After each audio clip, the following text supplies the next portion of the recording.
Hi, so how is everyone? Everyone's good? Been good event so far? Awesome. So I'm Pauliina Jamsa. I'm Global Senior Online Marketing Manager at Siemens. Very fancy title, of course. Yes, so I will be talking to you about changing your mindset and the customer experiences in digital. There's a little twist there, but you will see that.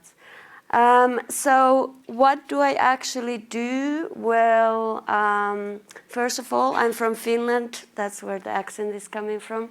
I live in London and my team and management are in Germany. I am changing mindsets from traditional marketing to digital marketing across 90 different countries around the world. Also, we are changing mindsets from traditional project management to agile. And I'm showing, for example, I'm running an agile project just to understand how it really is, so I can actually know what I'm talking about. Now, you can you can connect with me in LinkedIn if you want to. I'm on YouTube as well. If you want to follow me, I'll be going towards King's Cross Station after this conference. If you really want to use a hashtag, you can use hashtag awesome because I am. So I'll talk about customer experiences in digital and how emotional intelligence is playing a crucial part of this. But before I start, let us address the elephant in the room. You must be all thinking, why the hell is someone from Finland talking about emotional intelligence, right? I mean, it's not like we are very expressive people, right? You guys know Kimi Räikkönen from Formula 1, the Iceman. Yeah, he's actually really expressive to be a Finn, When he won the World Championship, he looked like this. Outrageous, right? They were children watching, yeah. Also, we're not really polite either. In fact, the word please doesn't even exist in Finnish. Why? Because it's useless. But I guess that's why Oliver Twist was never really a big hit in Finland, Please, sir, can I have some more translating Finnish to soup? But yeah, I have to say that now with the new technology, right, we're getting much better in our expressions, happy, sad. This presentation is great. Now, in fact, people give us the technology, but does it really affect us that much, It's not about expressions, it's all about the heart, actually. It's all about the heart. And I have to say that about 20 years ago, I would have 100% agreed that I have absolutely no emotional intelligence. I'm from a small town in Lapland. I was bullied as a kid. I was told I was worth nothing. I was useless, ugly, horrible, and the only thing I had was grades. I had no friends and anything. In fact, I was so socially anxious that I had to ask my parents or my brother to order for me in a restaurant because I was afraid I would say something stupid. Then when I was 17, I decided to change. I've now lived in 5 different countries. I speak 7 languages. I worked in agencies, startups, SAP, Microsoft, now Siemens. So screw you guys. So how did I do that? Well, I was using emotional intelligence. And in fact, there was the moment when I was 17 when I realized that what I thought was my biggest weakness was my biggest strength, and that was actually having a heart. Okay? So if you're using emotional intelligence, you can achieve much more than you can ever imagine. So why is it your secret weapon in the next 10 years? Because technical. Everyone is so focused on technology that they forget what really matters, and that's people. because it's not about the coolest technology, it's how you make people feel. What do you do with that technology to increase that experience to the next level, right? And also, how do you help them to share those feelings with the world? That's where the power is coming from. And with so much fakeness in the world, all the fake news and so on, people don't really know what to trust. They really don't know what to trust, and they want to experience something real. So, you know, if I didn't film it and post it on social, it never happened.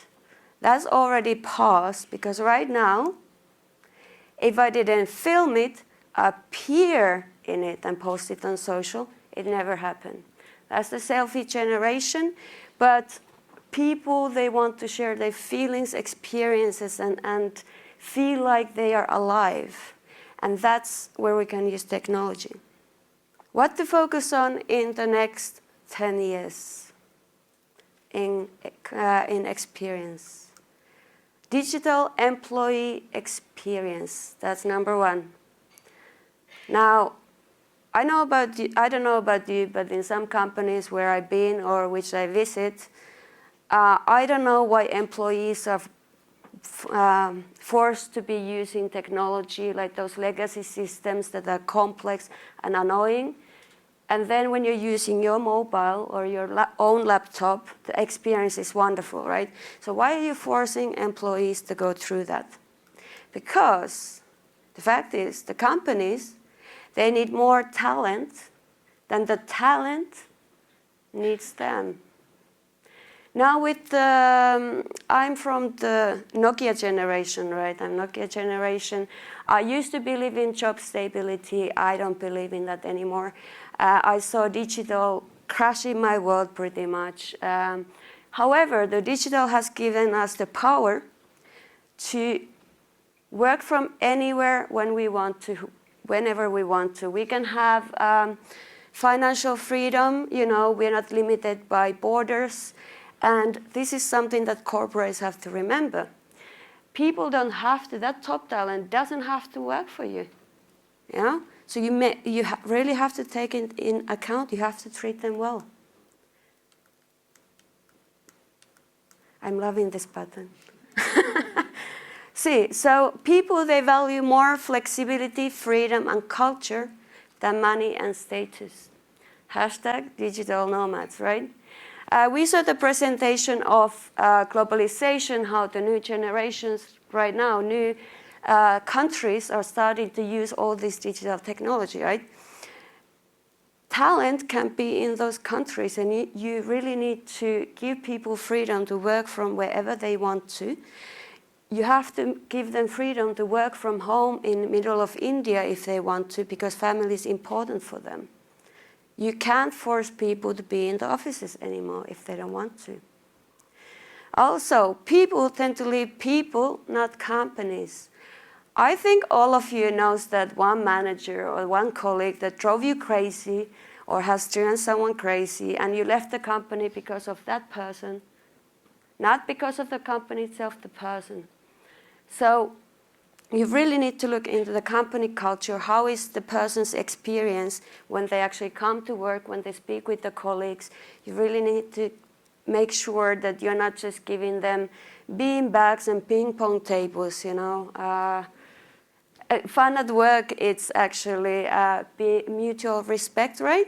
Because you can bounce off ideas with your colleagues and laugh with them and you feel appreciated. That's real fun at work and not just playing ping pong. Second, digital customer experience for older customers. I don't classify myself yet in that category. I'm close, but not yet. Because you shouldn't ever ignore the silver foxes, because they can bridge the generation gap.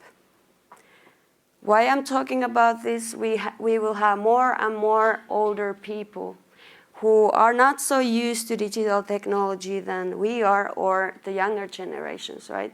This gap is becoming bigger and bigger So you need those people in your team who understands where those guys are coming from. Digital after purchase experience. I get a lot of pitches from UX, and usually the UX stops when the person clicks the button and buys the product. But why do you think Amazon is killing it so well?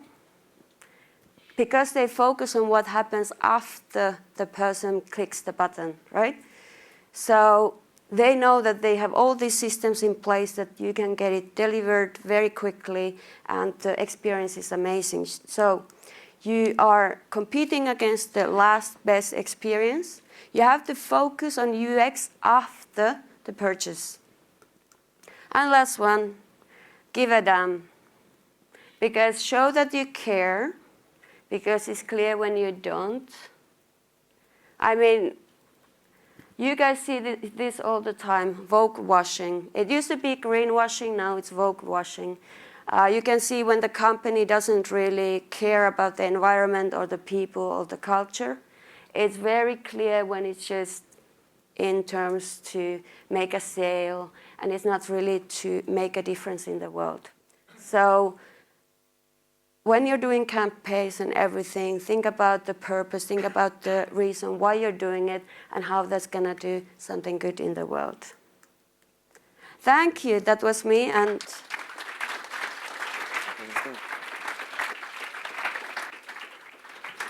thank you, Pauliina. Very interesting and very entertaining as well. There's a couple of good questions that have come in, but the first is, great presentation. Will Kimi ever win again? Kimi wins in life. Let's put it that way. Very good. Okay, what's the worst legacy system that you've come across in your career? It was built by the company themselves because they didn't trust experts to do it. You know, the typical attitude is cheaper if we do it ourselves, and then they didn't realize that then afterwards you need to update the system. So And what's the it best was one? very painful. Best one that I've come across, I have to say, Jira and Confluence. I love that in the Agile project management. Jira, very good. Okay. You spoke about people, and you don't leave the company, you leave the person. Yes. Who's the person that you most aspire to work for? Who I aspire to work for? And why? Elon Musk. Why? Because I think he has a higher purpose, and he's really inspiring, and I love that he has crashed down and he just keeps getting back up, and he doesn't give up. And even if his heroes don't believe in him, you know, when the astronauts were telling that what he's doing is not good, I think it was amazing that he still did it. Very inspiring. And on that note, we're out of time. All right. Thank you very much. Thank you. Very entertaining indeed.